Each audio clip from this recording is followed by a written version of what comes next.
But first, a new plan for new oversight of East Cleveland's finances. For too long, elected officials have essentially said, it's East Cleveland. Just leave it be. For years, we have detailed the struggles of the city. Now it's the first in Ohio to have a receiver put in place to manage its money. But not everyone is happy about it. Hell no, I don't believe nothing they say. You know what I'm saying? We shouldn't have even got to this point.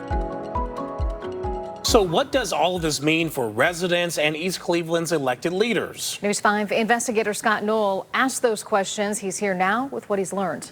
Now, the state auditor made that request asking for a receiver to oversee the city's finances. He says that person won't replace East Cleveland's mayor or city council, but will have the power to cut costs and do what it takes to restore financial stability to the city.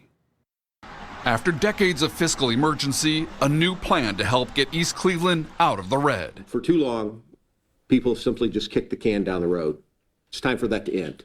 It's time for a long-term solution. Under a new state law that goes into effect this week, the state auditor requesting the appointment of a receiver to oversee East Cleveland's finances. Has to include living within your means, living within the revenue streams, paying your bills, and figuring out what that means. No easy task.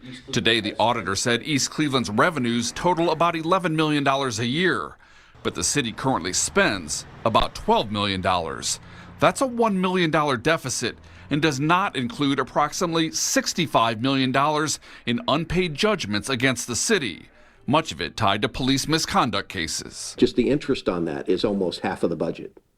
Okay, so do figure out what that means. This has definitely been a teamwork. But State Representative Juanita Brent sees hope in the plan. It's going to take a long time. Like, this is not going to be an overnight situation. So what's happening today, we're going to see something like this is going to happen, for the next 5 to 10 years. But the chief of staff for East Cleveland's mayor worries it's too little, too late. And I do think that this level of aggression is needed, but it's something that should have happened years ago instead of today.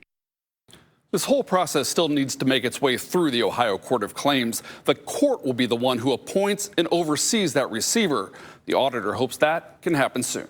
Scott, the city's already running a deficit, as you showed us, plus tens of millions in judgments unpaid. What happens if the receiver can't fix it? Yeah, I asked the auditor about that. If the city still can't pay its bills, there is the possibility of bankruptcy. But that's a multi-step process that both city and state leaders would have to approve.